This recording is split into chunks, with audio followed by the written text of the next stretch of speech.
of the great American beer Carling Black Label presents another story in the dramatic series, The Challenge of Space.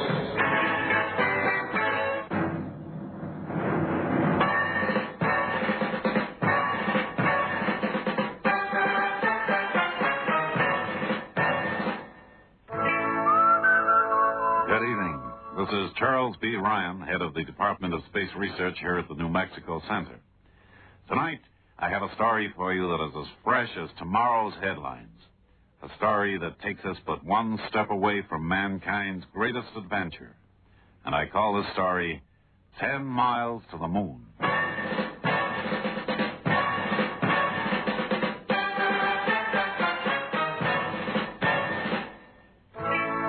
When the sun burns straight overhead and the grass lies scorched underfoot, when the breeze is gone and the air hangs heavy as lead, when the red dust cakes on a man's face and the dryness bites deep in his throat, that's when a man needs a beer. Carling Black Label beer. Husky, lusty, and strong. Carling is the man's brand. Extra-strength Carling Black Label is now brewed right here in South Africa, so you don't lose a day of that lusty, lively taste Carling is world famous for. If you've got a thirst, put our brand on it. Carling Black Label, brewed for men in 18 breweries around the world.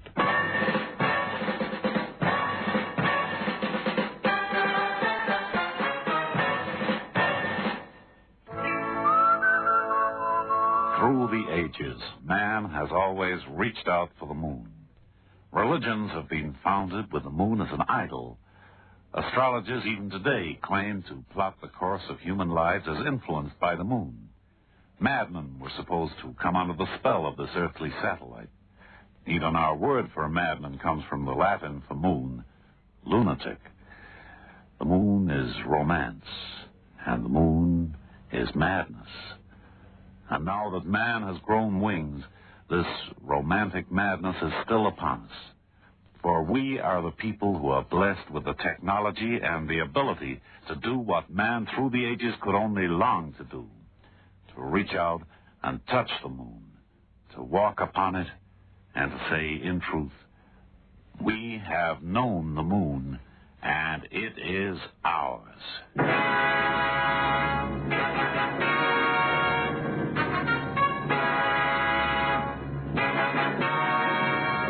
In 1961, a young man took his place in front of Congress in Washington and spoke.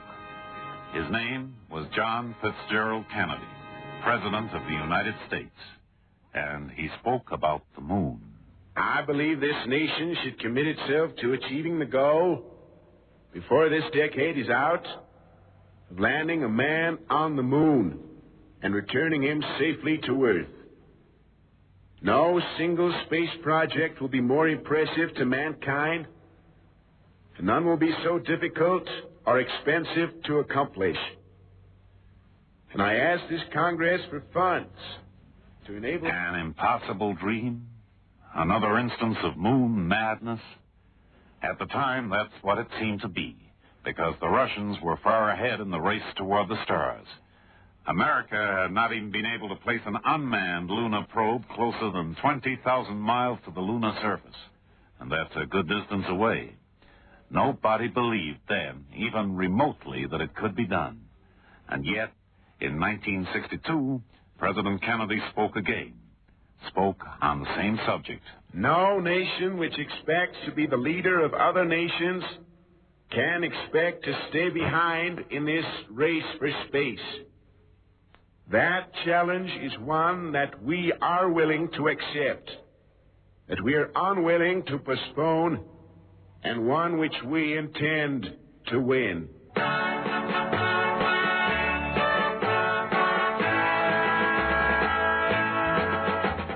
Challenge of Space, the title of this series of programs, and the words of President John Kennedy. But of course, there were immediate problems. Nobody knew just how to go about reaching the moon, far less landing a man on its surface. Rocket expert Werner von Braun, looking far into the future, saw it like this. I produced 2 Saturn rockets, one carrying a manned capsule and the other one carrying extra fuel. Both these rockets would be launched into Earth's orbit, and there they would rendezvous, while the rocket with the capsules refueled from the other. The refueled capsule would then shoot out of orbit toward the moon and return. In effect, quite simple. That was one approach from Werner von Braun. Maxime Faget, one of the designers of the Mercury spacecraft, had yet another and possibly simpler idea. Here is how he described it. Naturally, everyone knows that the shortest distance between 2 points is a straight line. So I envisage a rocket larger than any rocket yet on the drawing boards, which will simply lift the spaceman from the Earth directly to the moon. The capsule, which has a certain amount of power of its own, would then lift from the surface of the moon and return to Earth. 2 very sound theories from 2 of the leading exponents of rocket research. Both were worth considering, but the final answer had not yet been reached. An American spaceman had to reach the moon. President Kennedy had given the green light. But how would it be done? It was at a meeting in Washington that the answer was finally reached, and from the most unexpected source.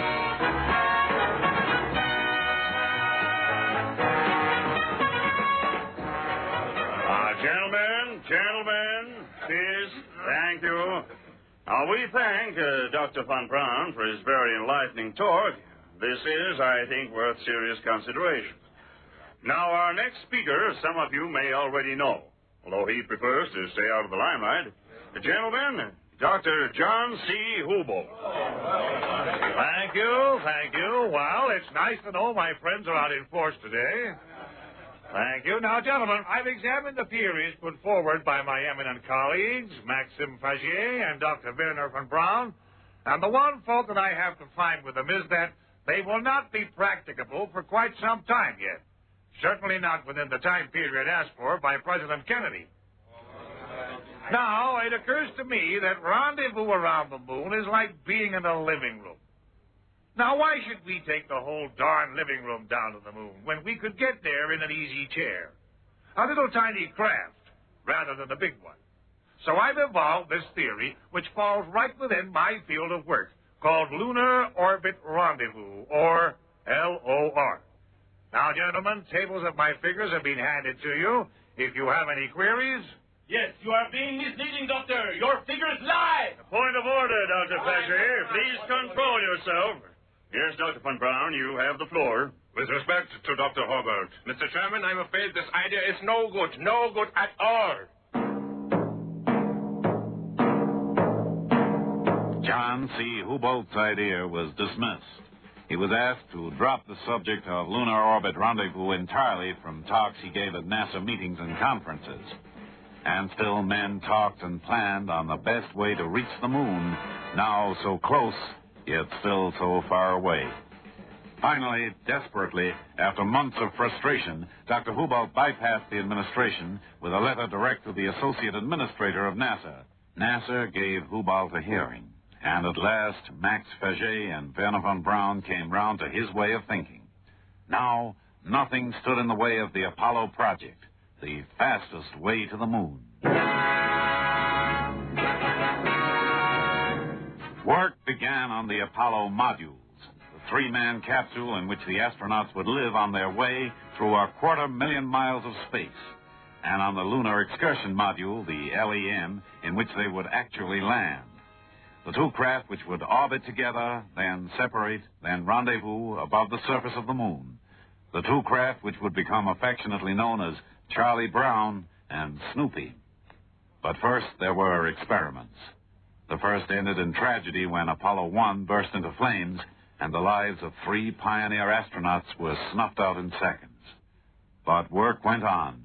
Schedules were kept, men were trained, and then the first manned flight aboard Werner von Braun's gigantic Saturn rocket was made in the capsule named Apollo 7. Aboard were astronauts Wally Schirra, Don Eisler, and Walter Cunningham. These men and the Apollo mission were go.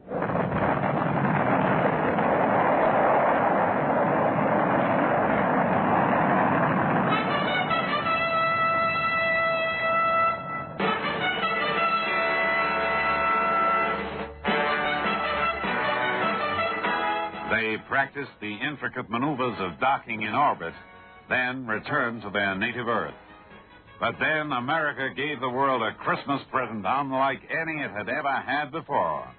Astronauts Frank Borman, James Lovell, and Bill Anders flew their Apollo 8 capsule around the moon. Chris, the horizon here is very, very stark. The sky is pitch black and the sun is white. We can see the lunar craters Casper and Gilbert. Further on the horizon, the mountains are coming up now. They're heavily impacted with numerous craters. There's a beautiful moon out tonight, Frank. There's a beautiful Earth out there that we can see, Chris. I can see the entire Earth now, out of the center window. Hey, do you suppose there's intelligent life down there? Who's the joker? That's Bill Anders. But you know, as we headed out toward the moon coming up here, the Earth got smaller and smaller. The continents blended together. Maybe man's problems will also blend together and get smaller. And we can start generating a spirit of cooperation. Merry Christmas, Frank.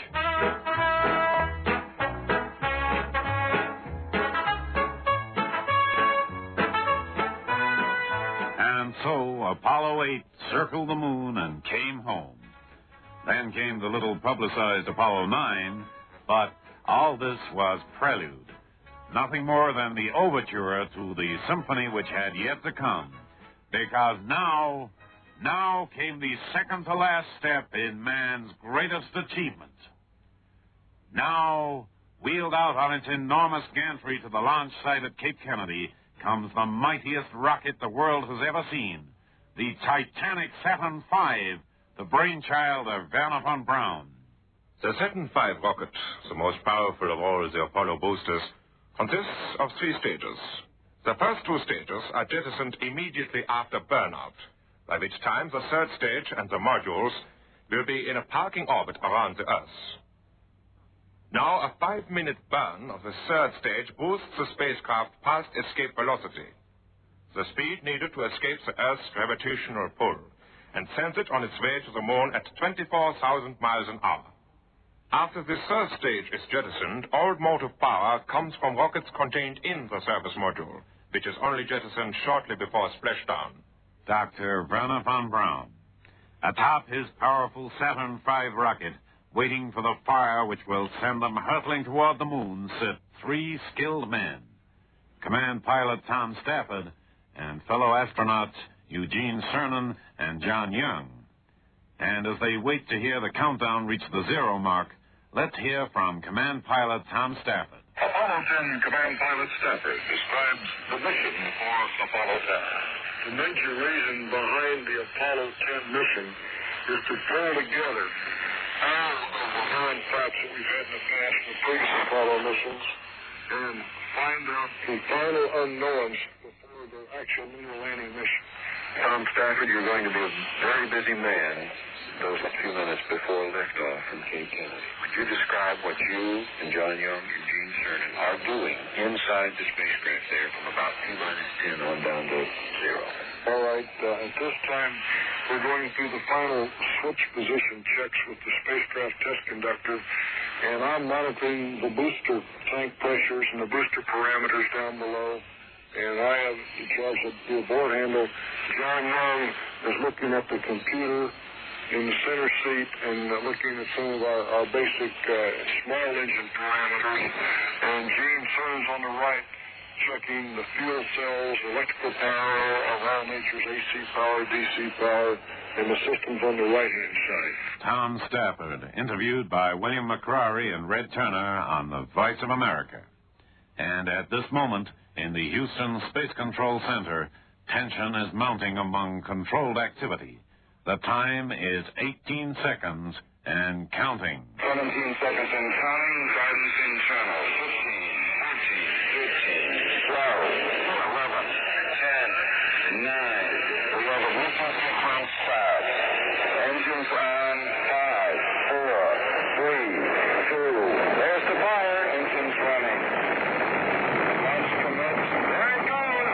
It's moving.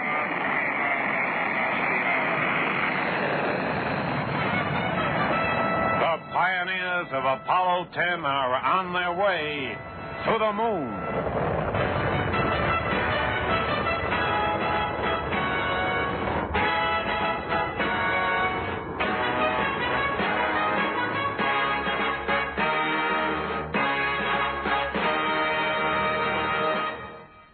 something?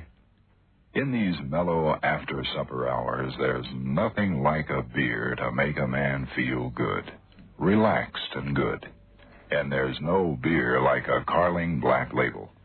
Carling is the man's brand, the great American beer that's now brewed right here in South Africa, so you don't lose a day of that lusty, lively taste Carling is world famous for. Got a thirst? Then why not get your hands on a Carling right now, cold and frosty in the can.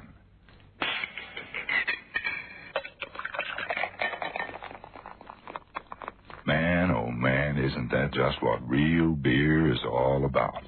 No wonder Carling is enjoyed by men in more than 50 countries around the world. Go for the man's brand. Go for Carling. Carling Black Label.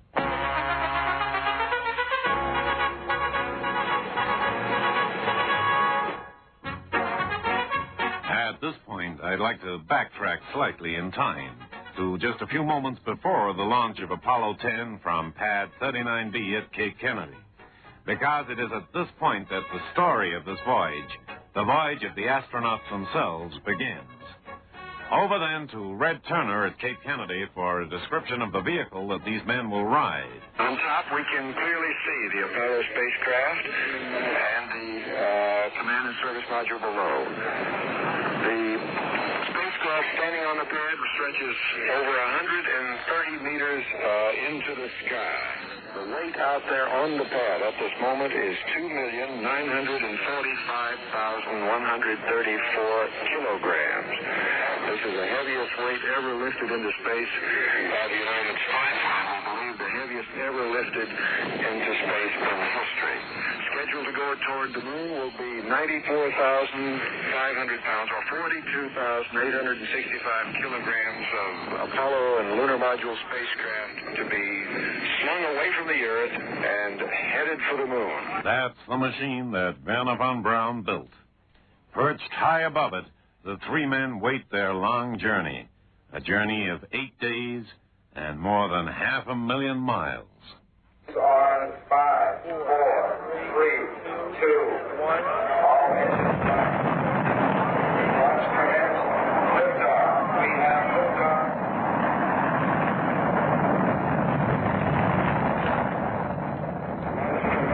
There it goes. It's moving. Up past the pad. Up into the sky. There's the tower. Here comes the roar past the gate. Listen to that rocket move. Up into the clouds. Rock and roll. Disappeared into the clouds. That's William McCrory at the Apollo News Center in Washington describing the launch of Apollo 10. Now, just how fast does a rocket this size travel? How long does it take to place three men, their equipment, and a booster rocket into orbit? Let Jack Riley answer that question from the Apollo Mission Control Center in Houston. With all systems go, just more than 3 minutes into the ride. 3 minutes, 9 seconds. Downrange, 81 miles, 46 miles high. 81 miles downrange, 46 miles high, at 3 minutes and 9 seconds into the mission. And just 1 minute and 40 seconds later, the ship was all of 230 miles downrange and 76 miles high. Some ride. And maybe Eugene Cernan said it best just shortly after liftoff when he spoke with his buddies up there. What a ride! Oh, babe, what a ride! Beautiful. Everything's looking good. It's fantastic, babe. Really fantastic. Just like old times. Then, scarcely 10 minutes after liftoff, this was the news from Apollo 10. 15 minutes after liftoff from the Earth, and the spacecraft is now moving fast out across the Atlantic. It is safely in orbit and beginning its first revolution of the Earth. The raw power of the gigantic Saturn ship, placing the three men in their orbit less than 15 minutes after liftoff. Now they began their first swoop around this Earth of ours, crossing even the sprawling continent of Africa in a handful of exciting minutes. They're well into orbit. They'll pass over the Canary Islands, going over the continent of Africa, over Mali, Niger, Chad, in another 4 minutes. Central African Republic, Uganda, over Nairobi, right over Nairobi, and out over the Indian Ocean.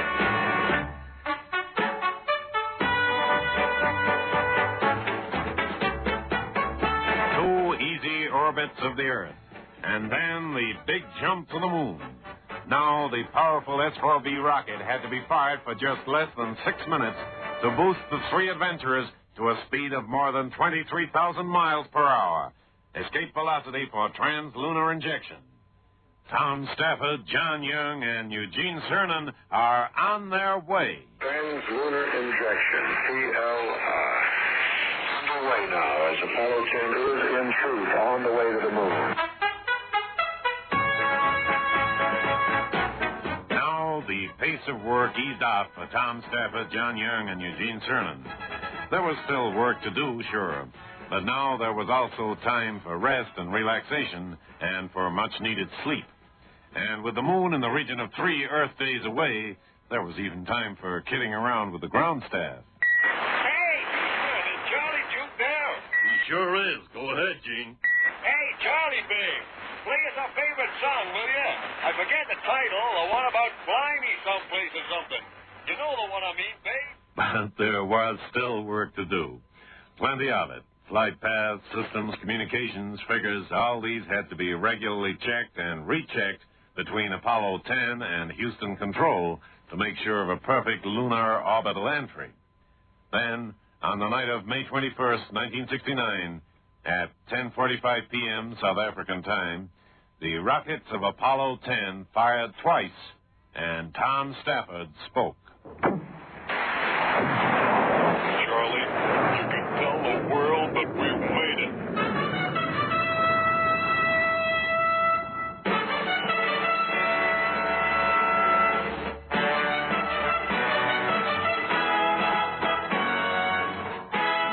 Was once more in orbit around the moon, and now the pace quickened. After a few minor difficulties with insulation that had come loose and a slipped docking collar between the two modules, Snoopy and Charlie Brown, the go was given for the separation of the modules in orbit 60 miles above the moon. Expert hands at the controls, the two modules moved slightly apart in their lunar orbit. The separation burn. This is a maneuver in which the command module will slowly fire its RCS for reaction control system clusters and back away from the lunar module. Okay, separation. There we go. There's the burn. That's John Young confirming his 2.5 system. Completed process firing there, John, and you're moving away. Stafford says I can see your clusters firing, John, and you're moving away. 5.3 on the Nifty and 5.0 on EMS and 0 on EMS. Young doing readout. Adios, and we'll see you back in about 6 hours. Stafford said adios, and we'll see you in about 6 hours. For the first time, in orbit around the moon, men are going off into a maneuver in a spacecraft designed only to operate in space, the lunar module. The first flight of a spacecraft designed and built only for travel in space. See you in 6 hours, says Charlie Brown to Snoopy. And now, there's just one more step to go on this important mission, the descent to 10 miles of the moon. But suddenly there's trouble. Snoopy fails to pick up the signals from Charlie Brown's radar transponder. Stafford calls John Young to check the transponder, and John Young replies. My transponder is on. That's John Young. Transponder is on, and the jet switch is operating. Transponder, this is none of the... Get the radar signal here, I sure don't. The lunar module now wants to check out its rendezvous radar mechanism. Transponder, an electronic device on the command module which says, here I am, when you're looking for me. Hello, Houston. How soon we have a new upgrade on a QTech 260? That was Gene Cernan asking Houston for an update on the guidance system. Stand by. We'll have it in a moment. Get me around to the radar signal stream. Okay. Am I below you or above you? So you're right up. That's Stafford. I need John Young for a little better transponder lock from the Charlie Brown transponder. Roger. We've been copying your problems. We're working it down here. Stand by. This is a no-go for DOI. That's It's a no good for descent if this radar doesn't work. This thing is rate 0. Let me check the circuitry. That's John Young saying that the instrument's working properly on the command module. How about trying to recycle the power switch, Charlie Brown? Turn the switch off and back on again. That's what the Earth is telling you. You guys, it's on. Now I can kiss you. A cry of relief from Eugene Cernan. Babe, I could kiss you. And now, descent. And the lunar module goes down. Skimming over the craters and hills, Snoopy searches for a landing site for those who will follow in a few weeks' time. On the dark side of the moon, communication from the little spacecraft blacks out. And for 50 suspenseful minutes, the world holds its breath. Until, speeding through the lunar dawn, an exultant voice calls out, Houston, this is Snoopy. Now the mission appears successful, but the troubles are not yet over. Halfway through the second orbit, only 9.4 miles above the moon, Snoopy's controls go out of kilter, a moment of nightmare for the two men aboard.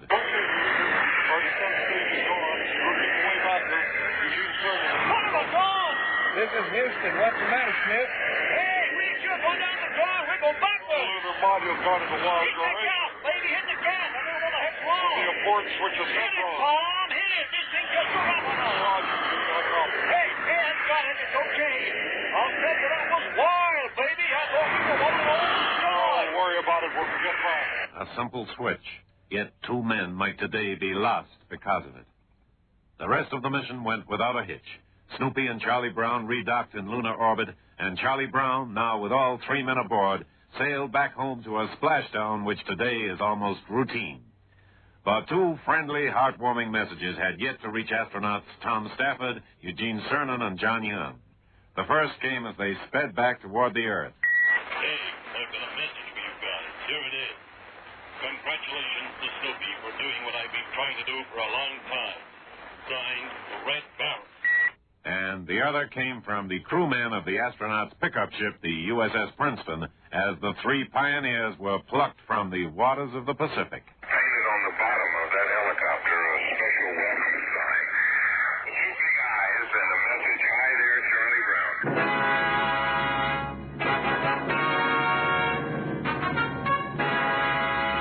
And that's the story. A story as new as tomorrow's headlines. The story of the trail which is being blazed to our mysterious satellite right at this moment. A story of hope, of endeavor, of frustrations, and most of all, of supreme courage. Only a few days from now, God willing, man will have set foot on the moon for the first time. An impossible achievement, but for those who blaze the exciting trail. And next week, I hope I'll be here to tell you about the preparations for this historic journey.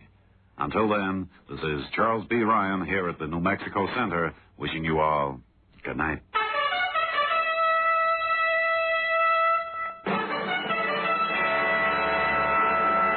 Recorded material in tonight's program was used by courtesy of the Voice of America.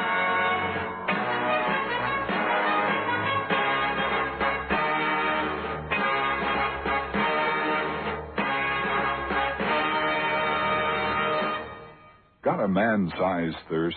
A thirst for a beer that's strong, husky, and lusty to the last lively drop?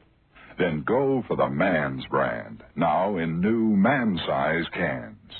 Big new 16-ounce man-size cans of Carling Black Label are available now in the Transvaal, Free State, and Northwestern Cape areas. Man, oh man, this is what real beer is all about. Go for the Man's brand. Carling Black Label beer in big new man-size cans. Carling Black Label beer.